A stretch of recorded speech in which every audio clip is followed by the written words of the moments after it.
Hello everyone. Today we're going to do a basic demo of test flowcharts. We're going to automate a shopping cart application. There's an open source tool called OpenCart. We'll automate the OpenCart application. Will take two flows: user registration and adding of an address for the user. So let's go ahead and do that. So first we log in into test flowcharts. You can create an account by going to app.testflowcharts.com and you can sign up either using Google or LinkedIn or providing your email address.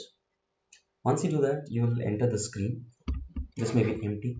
So you click on the create new button to create a new project. Let's give it a name.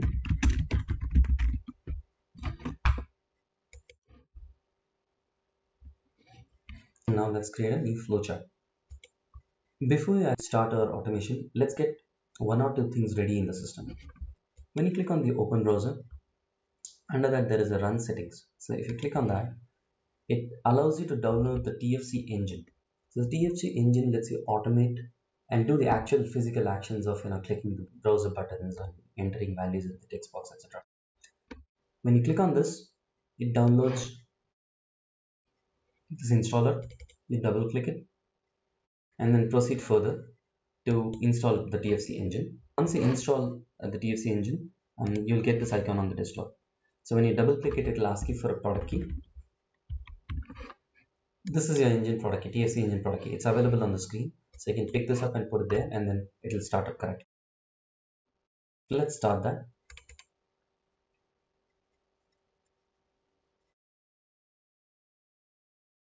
So the TFC engine is built on the Sahi Pro platform. So once you have it running, you can click refresh and you'll see that it says is working and it shows all the browsers that are there on your system. So you could choose Chrome. If you are not finding any specific browser, you can click on the configure screen. You'll get this UI.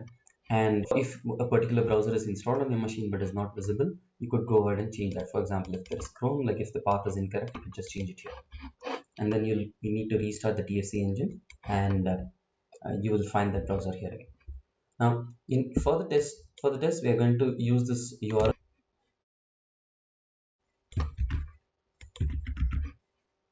and we'll do apply. Now we have the browser ready, so we can test that it launches by clicking on open browser.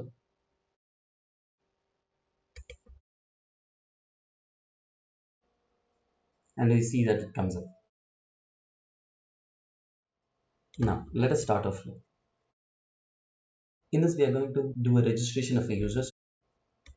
Let's right click and say add node and new entity path and give it a name of user. A simple path is created which says that this is the label of the path. It says create user, and this is the precondition for this path, that the user should not exist. This is the action that is performed, just create the user, and then there is the state change because of this path, which says that the user exists is equal to true now. And then once it is there, we do an assertion on it on the user interface to say assert that the user is created. So we can edit it by double clicking on this and saying register user. Okay, we can add nodes, etc. So we can move nodes by shift clicking to multi-select and then move it down. We can click on two paths and then add node to insert between them. So we're going to add another action. It says confirm registration, and we'll also change this to register user. So to be able to edit it, we just double click on it. So here we have register user path, where it says the actions are register user and confirm the registration, and then assert that the user is created. Now let's automate this. We can also move the whole thing by shift click and then move it. Just a click will select one, shift click will select all of them, and you can align it using this. So let's save this and give it a name. So this is user registration, so we'll just call it user. Now we right click and say show paths.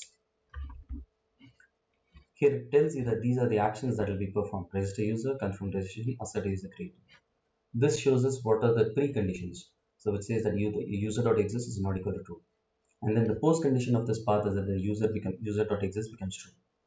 Now this can be viewed somewhat like the given when then of BDD, where this is the given, this is the condition.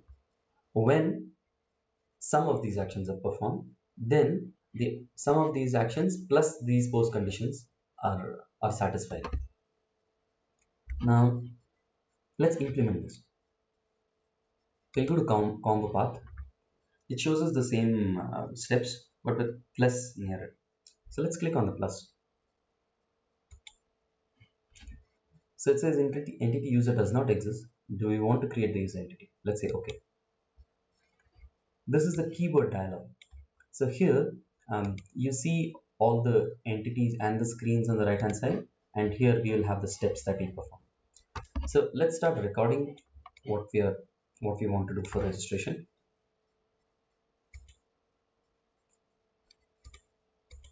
So we'll click on open browser to open the browser first.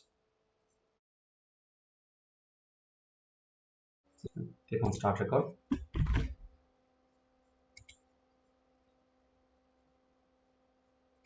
Register.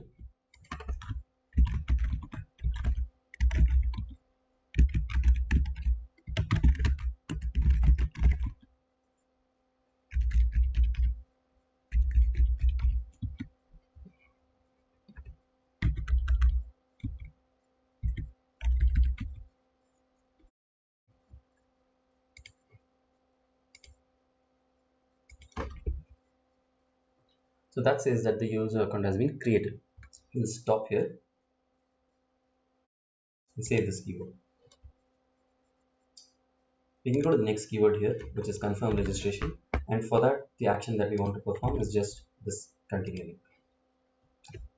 The user account has been created. So let's save this keyword also and close this. So we'll go back to that register user steps. We see that all of these have been entered. When we actually play this back, this is fairly common in record and playback tools. When we actually play this back, it won't work because the my.example.com is already taken. So that user would not be able to register. So let's try this. So we'll close this and run this path. Let's implement this unimplemented one and just save it for now. We won't do anything in this. So here it shows it's all done. So we'll click on run, and this will launch the browser and execute the steps that we just performed. But it shows that the email address is already registered, and this is gonna fail because the confirm registration button is not there. So it says that fail. That's fine. Now how do we fix this? So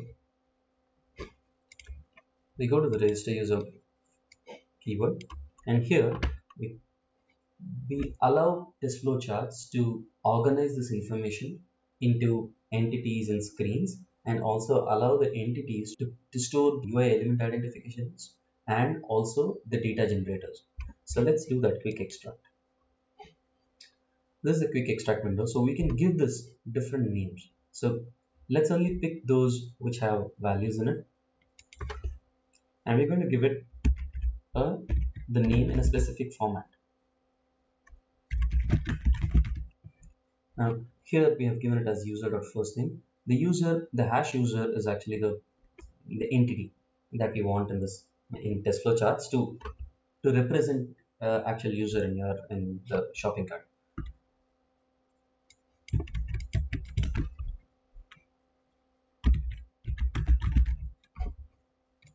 We'll add these.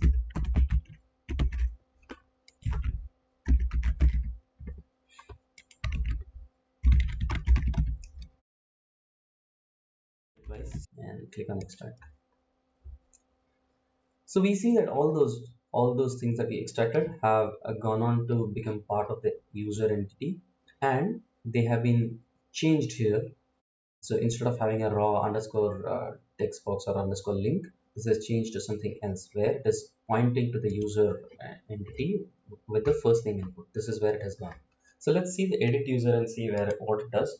So it has moved all these like first name, last name, email, etc. as attribute names, and organize the UI elements in a separate section. So all the UI elements pertinent to the user.first name are available here. And for password, we had added two of the elements to the same password attribute. So they have come up here as like two different UI elements for the same attribute. So let's close this and now run this.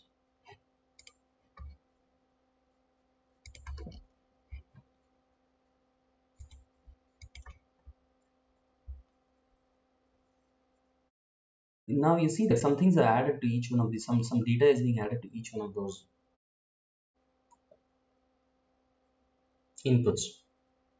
What happened there? Basically, TFC, when you extract these attributes into an entity, a data generator is attached to each one of these attributes. So let's look at that. We will see that for the first name, so if you look at the valid data generator, this is a default data generator that it adds. This can be replaced with like however you would want it to, but whatever data we put in plus like some extra text is added. So like this is what the data would look like.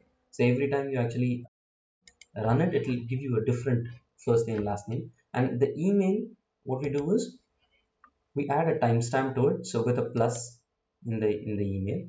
So this makes it different each time. If we do not want to use a dynamically generated thing, we can also say that this actually comes from a list of different values. So there are different kinds of data generators. We can play around with them and find out like what they do.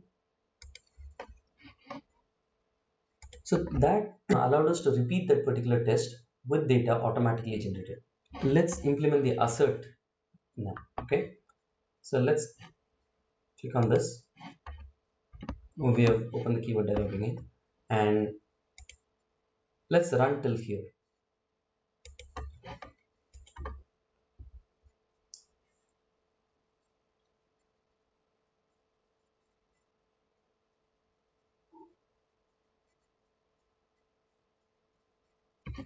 Now we want to assert that the logout link exists. So to do that, we do something like this. We'll go to the right hand side and say add new screen, and this is the my account page. So like we'll give it a name of my account. And this adds a place where you can keep all the elements specific to that my account page. Let's edit it here and give this a name of logout link. Okay, and we want to find the accessor or the UI element for this. So we'll go there and then control hover on it. We press the control key and hover on the element. So, and here is what its identifier comes as. So we'll put this here, okay, and then save this here. Now we can add an assertion of this by clicking on add step, and then we do assert exists. And for choosing this element, we can click on this element row and then clicking on which element you want. So that brings it here, and now we have done an assert exists of the logout link. So let's add this, and that is our assertion.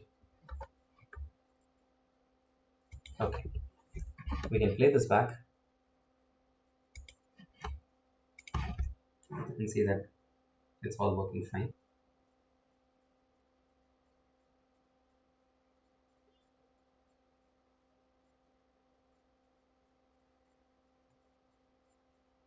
And it works fine, it closes the browser. Now, what happens if a user already exists? Okay, to do that, we can add a path from here. So where it says user.exist, we can do add node, and let's say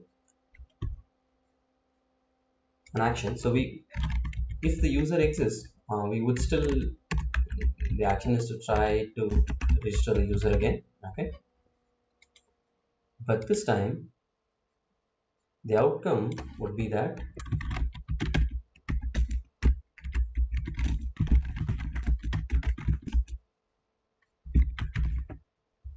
a user already exists message will show up. Now let's do that.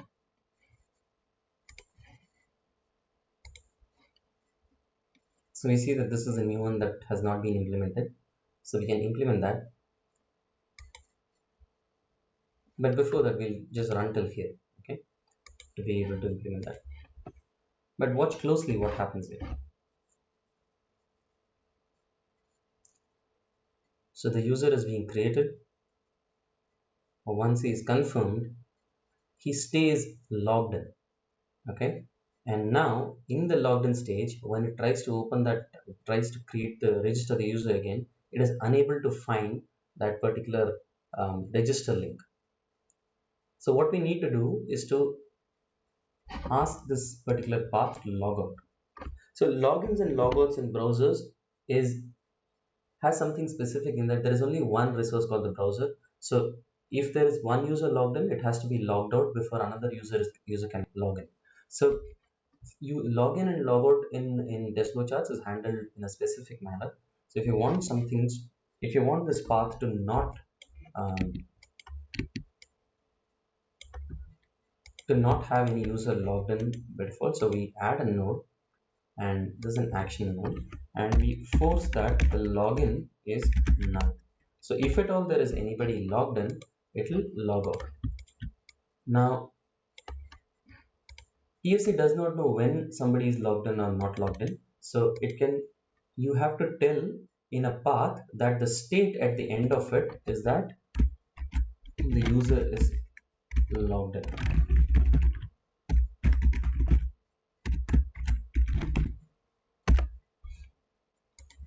So at this point, what it sees is, okay, when I come in to register the user, I should ensure that nobody is logged in. Then I go down the path of registering the user. And at the end of it, I find myself in a state where this particular user is logged in. We'll right click and say show paths. And let's go to combo path. So combo path tells us that, in order to be able to accomplish this path, you first do the register user path, and then you do the second register user path, which is the negative path.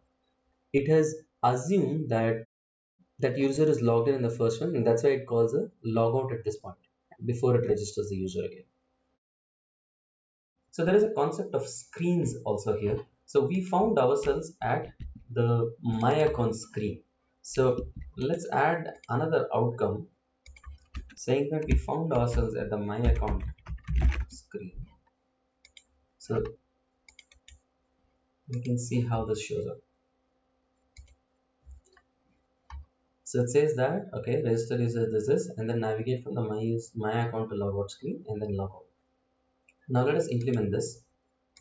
We'll do a run till here.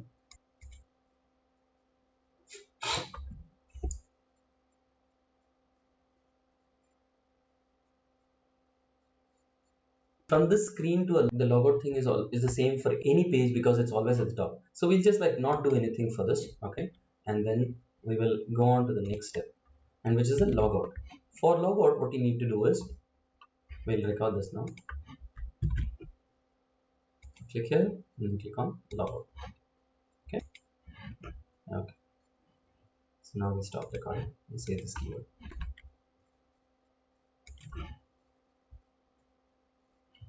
So there we are. Now we have up to here. So let's actually go here, or we can just like go back and run this so that it enters the values again. And here it shows that this is the error message that comes, which is email address is already registered. So let's add an assertion for this. Again, we could do the same thing. This is on the registration page. Let's add a new screen called at registration.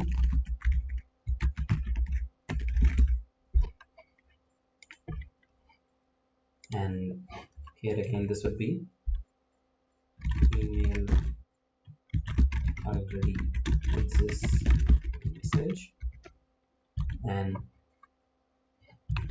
we will control hover on it to find an identifier.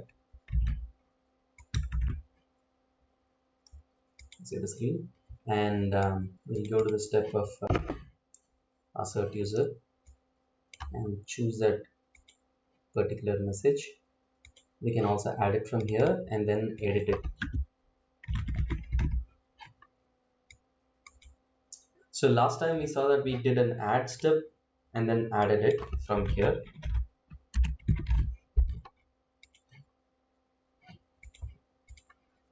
And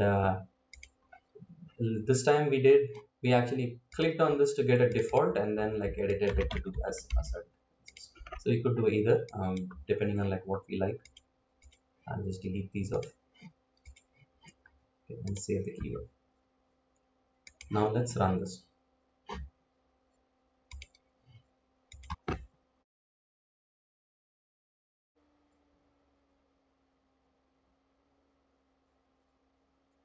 Now it's the second time it's trying to log in again. So it's logging out and then log in again with the same data as before, and it sees that error message and it finds that it is done. So that finishes another flow. So we saw how easy it was to just branch off from there and make it like use that same data. The next thing we would want to show is how to do validations on this. So what we want to see is if we were to just submit this without any inputs, there are these different validations that show up so that it should be not empty and the first name should be this between these, that the email address does not appear to be valid, etc. We need to add validations for these. Let us look at the user element, okay, and we see that there are these error messages here, right? So we want to add validation. So let's look at the invalid data part of first name. So first one, it says that if it is blank, okay, so blank for it. And what is the error message for it? I think it's the same. First name must be this. Okay, so we'll add this, and it says between 1 and 32 characters. So let's actually put in an input value which is more than 32 characters. Okay, and this is greater than 32 is what it is. We update this. Now we have put in the error message, but where does this appear in the user interface? In most user interfaces, whenever there are errors, either the error appears alongside the text input element or somewhere at the top. So in this case, it is near it. So what JustFlowChart allows is to specify the UI error element along with each element. So for the first name input, what is the UI error element? Let's go there and find out what that is. To do that, you control hover on this. It shows div first name must be this, but there is a holder for this, which is div text danger. Okay, let's hover on the second one. It's the for the last name. This actually is indexed as danger one. So we try not to use indexes. What we would want to do is to anchor these error messages or the UI element which houses these error messages with the label. So let's do that. Like I'm pressing the control key and hovering over the first name. It shows me this. I click on these and I anchor it. Okay, and then I hover on this error message. Here it now says that this is the element near the label. So this text danger near label first name is an identifier which is bound to work even if you added another element name before this first name. Now if you want, you can check that it is correct by highlighting it. So it'll highlight that. So what would it look like for this last name? So we see that the label is last name. So let's see if that works. So that also works. So what we do is let's put it back to first name and copy this. So this is the UI error for the first name, and since it's going to be the same for the last name, we'll do that there also, except changes to last name. Okay, and what is the invalid data for it? It's the same thing. Error and another row. Update this. For the email,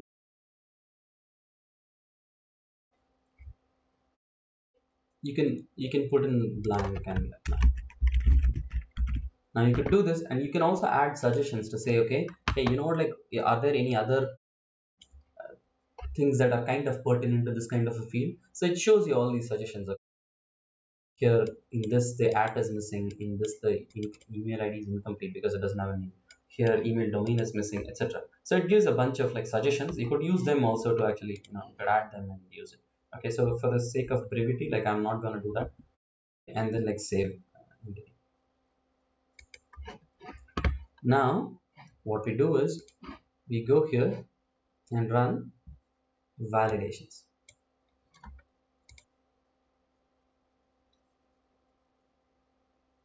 So you'll see that the first name has been left blank, and we see this error. The next, again, it's a bigger one, same thing. It tries with the second one as empty.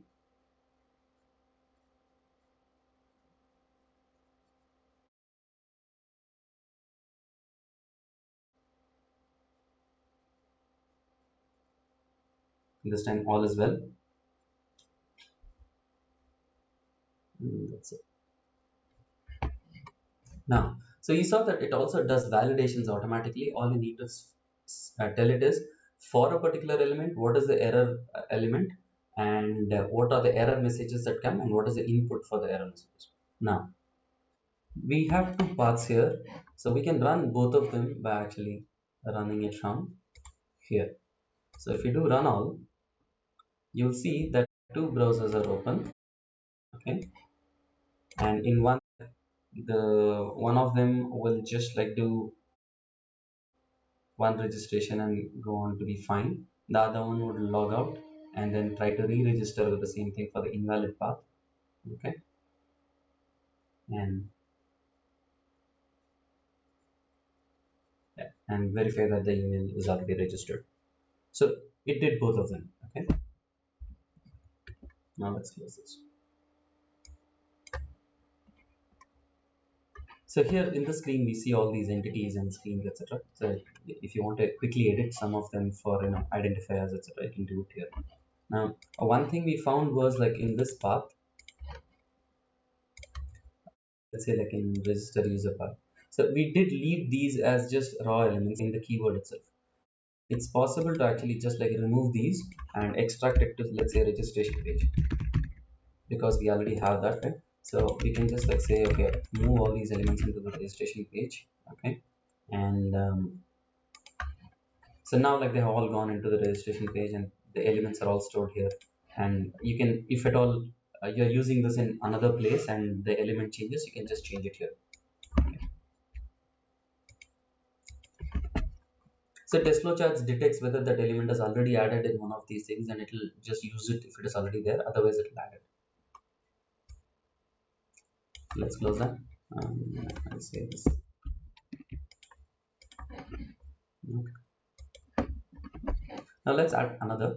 Now in this, what we're going to do is, when a user is registered, just registered, he can add an address to his system, which is a shipping address and, like, default address, etc. So let's go about doing that. We'll start with like saying the address.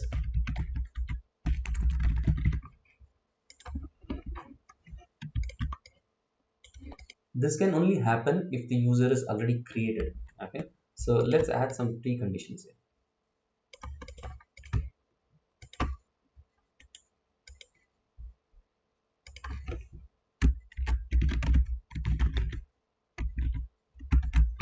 Okay. And once the user is exists, if it exists, he also should be logged in. He or she should be logged in. So like, let's add a login thing. Okay, so let's actually do show path. We'll give it a name first. Okay, so we'll do a show path, and you see that there is no combo path visible here. So it couldn't detect anything to satisfy this condition of user.exist is equal to true. Okay, now why is that? That's because the user path is in another flowchart. Let's open that flowchart now. and we will make it public so that it is accessible to the other flowcharts in this project. So we say that this is public. Now we will do combo path. We'll try to do the combo path this time, and it shows up. Okay, first it goes through the register user path, and then it comes to the create address path. So we can go ahead and implement the create address path similarly like we did before. That's a brief overview of like how in test flowcharts we can create projects, flowcharts, and we can link them to each other using preconditions. We can do validations, we can do branching, we can implement the automation, we can run it and see all from this UI itself. We come to the conclusion of the demo. Thank you very much.